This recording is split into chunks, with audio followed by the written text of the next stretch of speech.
Hey everyone, welcome to this week's podcast, episode 291. I'm actually on vacation, so I shot this earlier.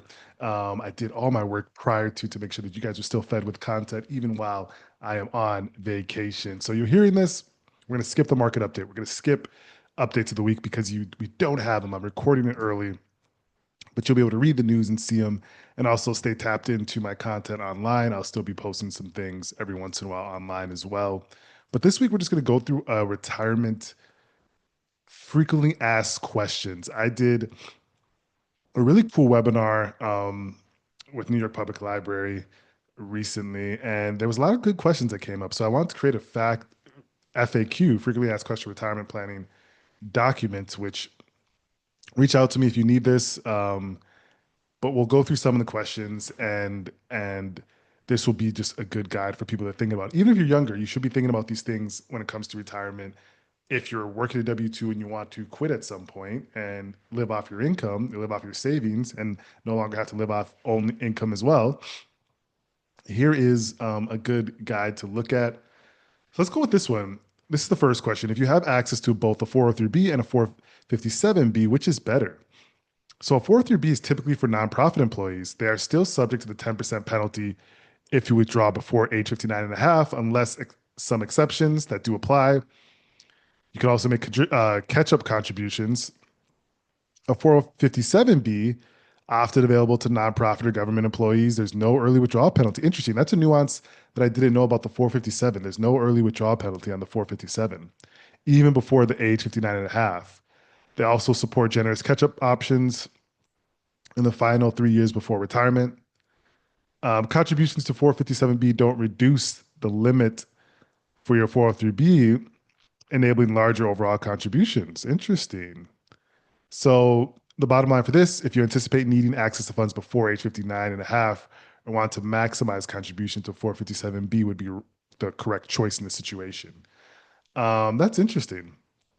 So that's a breakdown. Again, those 403B and 457B are just retirement accounts, typically for nonprofit or governmental employees. So those are just different to, you probably heard of 401k. So that's just another type of retirement employer sponsored account. What happens if you don't sign up for Medicare at age 65? That's a good question. If you don't sign up for Medicare at age 65, you're automatically enrolled because you receive Social Security already. You get Part A, Part B coverage starting 3 months before your 65th birthday. If you're not yet receiving Social Security, you must enroll during your initial enrollment period 3 months before to 3 months after turning 65 to avoid penalties. Interesting. So those Medicare, make sure you sign up just to make sure that you are probably, again, this is older crowd, but it still applies because you're going to need to know this information as long as the laws and everything stays in place in 2 or 3 decades. You're going to need to know this information. This information's been around and been in place for a long time. Also, your parents use it. How do we take money from retirement accounts to minimize taxes? The sequencing matters here, folks. Withdraw from taxable accounts first, then tax deferred, and last, and tax-free Roth, last to control your tax bracket and reduce required minimum distribution. So in other words, Roth conversions in low income years. I did a TikTok on Roth conversions. That Roth conversion is moving money from your traditional into your Roth IRA to now have it not be taxed later on withdrawal, but you do get taxed on that conversion amount. So in low income years, you'd want to do the conversion to get it into account that'll be tax free going forward. Tax loss harvesting in brokerage accounts, that's used to sometimes sell off loser positions, meaning loser securities that you no longer want, that you've have depreciated in value, and you get tax loss, kind of like a deduction for those losses, those realized losses. Qualified charitable distributions from IRAs after 70 and a half to offset tax liability. Interesting. So you could do charitable contributions to offset tax liability. Interesting. So those are some ways and strategies to minimize taxes when you're withdrawing from retirement accounts. So that's a good thing to keep in mind. Investing in real estate via a Roth IRA during retirement. It's really complex, so I won't get too much into it. But you definitely want to have lawyer and different things to make sure you're doing it the correct way. Here's a good one. What's a good retirement plan for a 55-year-old who is self-employed? You can do a solo 401k or SEP IRA. There's higher contribution limits on those accounts. up to 25% of net income, or 70,000, I believe it is in the year in 2025. So that's 66, it says there on our FAQ. That should be 70 if I'm not mistaken. Or that's SEP IRAs are simpler. Solo 401ks allow both employee deferral and employer contribution. Also could do a Roth IRA for tax-free growth and flexibility. Consider backdoor Roth if income too high. Build cash reserves and emergency savings. This is a good template for a self-employed person who is 55 years old and looking to get into retirement planning. So this is really good. What associations or organizations should retirees consider? That's a good question. What do you do in retirement? Do you chill, hang out, do some of your passions? You could do alumni networks, industry associations, volunteer orgs, advisory council, get involved in local politics. I don't know. You have so much at your whim to do so much. That's a good question.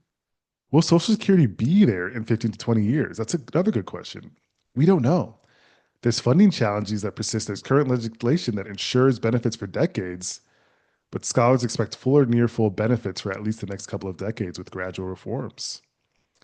But your personal financial plan should not rely solely on Social Security, but incorporate diversified assets, diversified income streams in retirement. But we are hoping that it will be.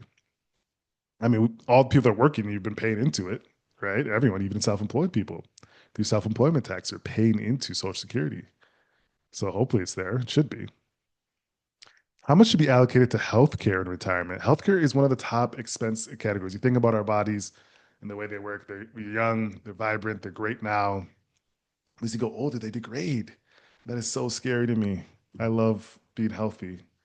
Healthcare is one of the top expense categories. Estimates range from 10 to 20% of annual retirement spending, depending on health status and Medicare premiums. Long-term care costs should be considered. Insurance may help offset the risk. So think about that, folks. Make sure you're adding that healthcare costs into your retirement plan. Should you retire at the age of 62 or wait until full or maximum retirement age? So you can claim your benefits at 62. It delivers reduced benefits if you do 25 to 30 less than full retirement age.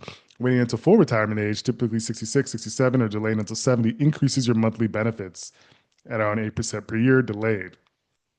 Your decision, though, should come from current income needs, health, longevity expectations, and spousal benefit coordination. How do you estimate the future cost of living and plan accordingly? That's another good one. Another good one. Use inflation adjusted retirement calculators and assume a 3 to 5% inflation for budgeting future expenses. That's good. Good point. And assume those 3 to 5% inflation for budgeting. We knew in was it 2022 there was like 8% inflation, right? That's not shouldn't be normal. The target's 2% for the Fed. And we're now year over year around 2.5, 2.6%. But yeah, if you do 3 to 5%, you're being conservative and adding and baking in a bit more than normal times, which is great because you want to be conservative when you're retirement planning so you're not left in a lurch later on. So that's a really good inflation assumption that I think is good to use. Reference historical trends. You know, if you're in New York City, inflation, rent increases in your area when planning, build a buffer, use conservative assumptions I just said, and revisit this annually. I love that. I love that future cost living plan. That's a good fact retirement planning 101. We went through a majority of those questions. I think this is a good start to think about. And again, all ages. You don't want to be, the weirdo that's like 20 something and only obsessing over 50 years from now. But you do want to start to get those things in your mind, start to hear about them, you start to get more acclimated with the verbiage, the words, start to comprehend a little bit of these concepts that are going to be important for you in 10, 20, 30, 40 years. And you also do want to think 5 years out. I'm always thinking more like 5 years out rather than in the future.